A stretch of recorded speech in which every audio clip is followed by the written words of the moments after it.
প্রায় প্রতিটি বাঙালির ঘরে ঘরে আজও বাজে দাবি ছবির সেই বিখ্যাত গান।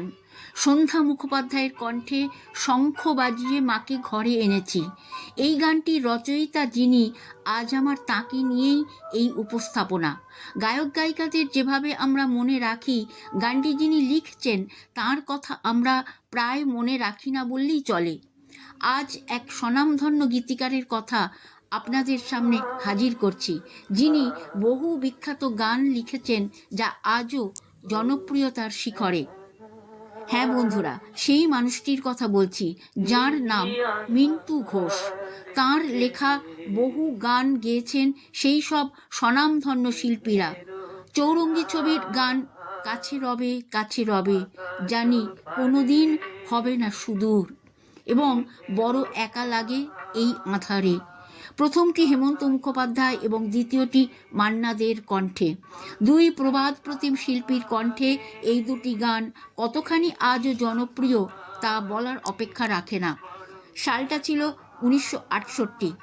1967 সালের অজানা শপথ ছবির জন্য গীতিকার মিন্টু ঘোষের লেখা আরতি মুখোপাধ্যায়ের কণ্ঠে সেই জনপ্রিয় গানটি ওগো বন্ধু আমার আধার রাতেই যদি এলে।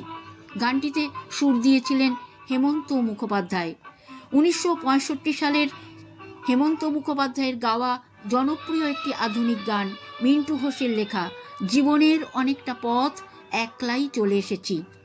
এমনই আরও অনেক গানের স্রষ্টা মিন্টু ঘোষ। 1964 সালে শিপ্রা বসুর কণ্ঠে ও ভ্রমরা কালো কাজল, মুকেশের কণ্ঠে মন্দ বলে লোকে বলুক না, পিন্টু ভট্টাচার্যের কণ্ঠে এক তাজমহল গড়ো, অথবা তরুণ বন্দ্যোপাধ্যায়ের কণ্ঠে তোলপাড় তোলপাড় মনের কথা।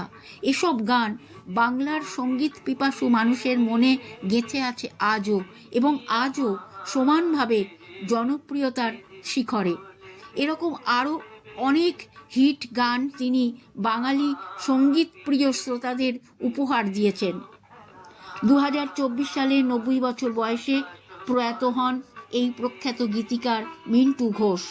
তাকে শ্রদ্ধা এবং প্রণাম জানিয়ে আজকের ভিডিও এখানেই শেষ করছি। সকলে ভালো থাকবেন, সুস্থ থাকবেন। নমস্কার।